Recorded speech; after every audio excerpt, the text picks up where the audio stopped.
On this episode, we try to find a bathroom, go for a swim in the Pacific Ocean, and eat a whole bunch of cupcakes. Hey everybody, I'm Mayhem, and you're watching movies you probably missed. Number 1, The Ice Harvest. You want to take the money? No, I don't know. I was just... Well, if you want to take the money, I mean, if you think you can do a better job of guarding $2 million. No. It should be you. It should be you. Okay, shut the door. Okay. Okay. Hey, Charlie. Yeah. Act normal. Yeah. Harold Ramis made some of my favorite movies of all time, and this dark comedy starring John Cusack and Billy Bob Thornton is one of the last movies he made before he passed away. The Ice Harvest is about a mob lawyer played by Cusack, who embezzled $2 million from his boss with the help of his friend Vic. But just as they are about to skip town, they find out that the roads have been closed because of the cold weather. So now they have to wait until morning, but the mob is suspicious, and the two friends don't really trust each other. What's that, Roy? Jesus fucking Christ! Damn, I took his gun.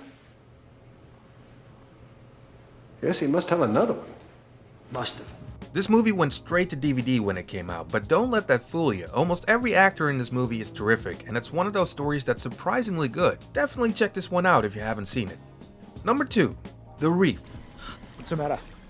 There's something here. We have to keep going. There's something following us. Suze, this is the ocean, okay? There's a million things out here, bub. We've got to keep going. Gotta get going. Come on. Gotta go, alright? That's alright. There.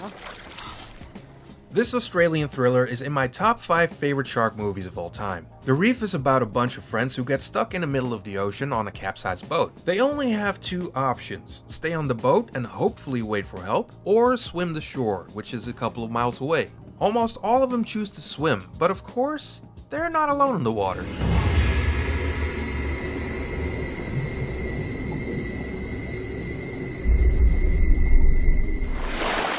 Okay.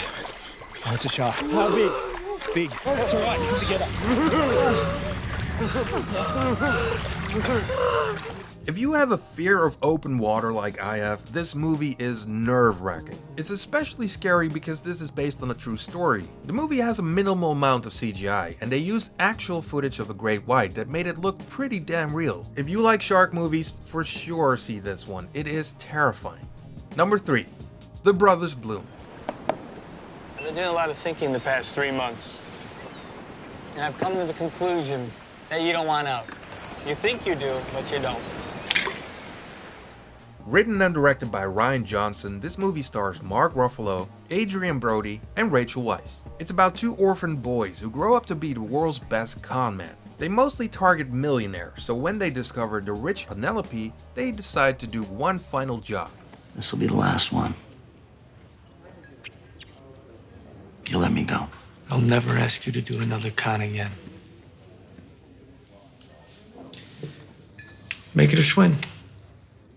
This is not Rian Johnson's best movie, but I still really liked it, mostly because of the quirky style of the movie and the charm of the actors. It's a fun movie to watch on a rainy day.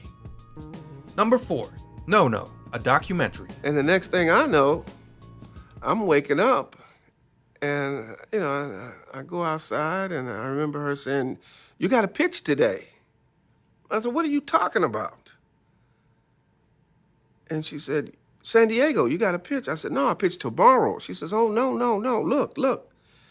And I said, "Well, what happened to yesterday?" So even if you don't like baseball, this documentary about pitcher Doc Ellis is very good. Doc was a very controversial player in the MLB back in the 70s, and he used a lot of drugs. And he once famously pitched a no-hitter while he was high on acid.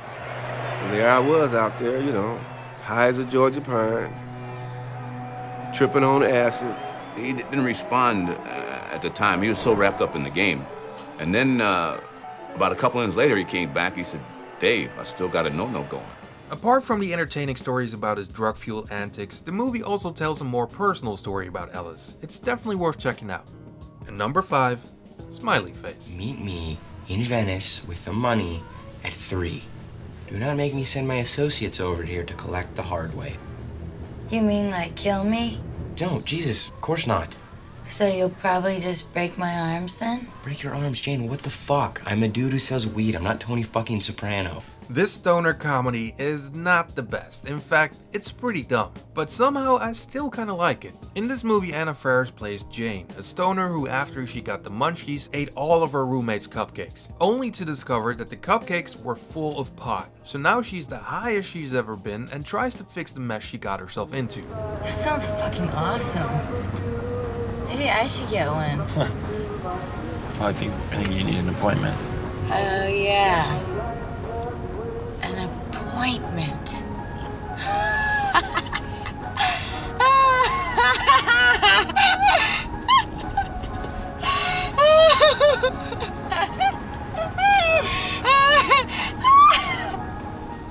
Like I said, it's not a great movie, but here's a tip. It helps when you're high when you're watching this. That's it for this episode. Thanks for watching and feel free to click on the blue M&M to subscribe. Have a great weekend, everybody.